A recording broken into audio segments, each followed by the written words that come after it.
और आपने जिक्र किया नीति शर्मा जी, रावण की भी पूजा जो है वो कई जगह पर होती है, तो ज़रा मैं और इस पर प्रकाश डालने का प्रयास करती हूँ।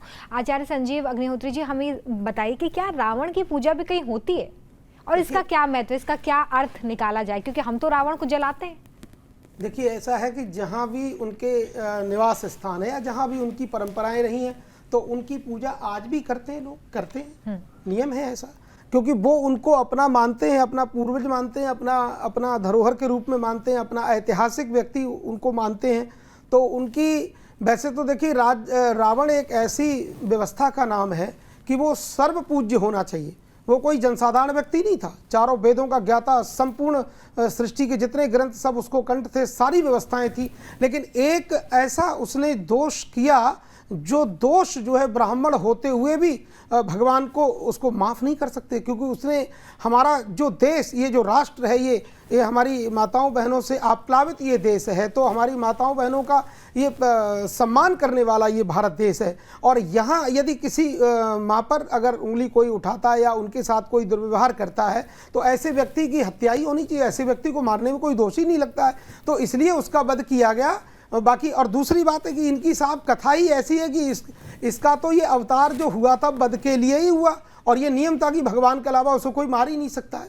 तो जब जब होय धर्म के हानि, बाढ़ही असुर अधम अभिमानी, तब तब धरि हरि मनुज शरीरा, हरहि कृपा निधि सज्जन पीरा। जब जब अधर्म का जो है अत्याचार, अनाचार ये सब बढ़ता है, तब तब धर्म रूपी साक्षात मर्यादा पुरुषोत्तम श्री राम जी का अवतार होता है। और अवतार लेने के बाद उनका प्राथमिकता यही होती है कि घर परिवार में रहना, ये प्राथमिकता नहीं, प्राथमिकता ये कि हमारा राष्ट्र, हमारे राष्ट्र की ध्वजा, हमारे देश का संसद, हमारे देश की गतिविधियां सुरक्षित और संरक्षित रहें, इसके लिए भगवान का अवतार होता है। मर्त्यावतार अस्तु ही मर्त्य शिक्षणम। भगवान कहते हैं, भगवान से किसी ने कहा प्रभु क्या आपका अवतार रावण को मारने को हुआ है? तो भगवान कहते नहीं नहीं, मर्त्यावतार अस्तु ही मर्त्य शिक्षणम, हमारा अवतार रावण को मारने को नहीं हुआ। अरे हम चाहे तो बैकुंठ में बैठे बैठे हुंकार भरें और ये समाप्त हो जाएगा। हम अपने प्यारे प्यारे जो भक्त लोग हैं उनसे मिलने को आते हैं, उनको अपनी कृपा प्रदान करते हैं, अपने राष्ट्र को, अपने भारत को सुरक्षा प्रदान करने के लिए आते हैं। वही प्रभु ने किया।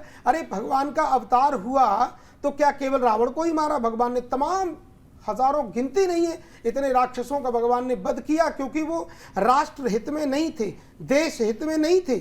आज भी हमारे देश में इतना दिव्य सुरक्षा संरक्षा व्यवस्था मोदी जी के द्वारा चल रही है, लेकिन इसके बावजूद भी लोग अराजक हैं। तो ऐसे अराजक लोगों का वध तो निश्चित होगा, किसी भी प्रकार से हो, चाहे भगवान उनका वध करे, चाहे किसी भी परंपरा से वध तो होगा, क्योंकि विनाश, जो दुष्ट लोग हैं उनका वध होता है, उनकी आयु ज़्यादा नहीं होती है।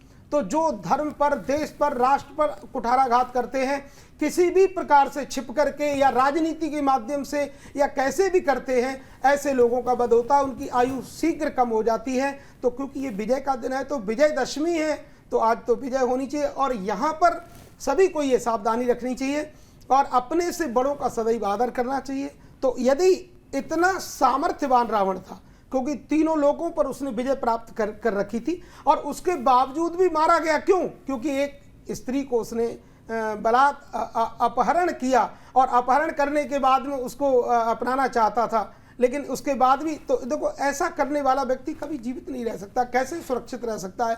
क्योंकि हमारा देश यत्र नार्यस्तु पूज्यन्ते रमन्ते तत्र देवता, ये भारतवर्ष में नारियों का, स्त्रियों का, बहन बेटियों का सदा आदर हुआ है, सम्मान हुआ है। तो ऐसे भारत की ध्वजा को कोई नीचा नहीं कर सकता है।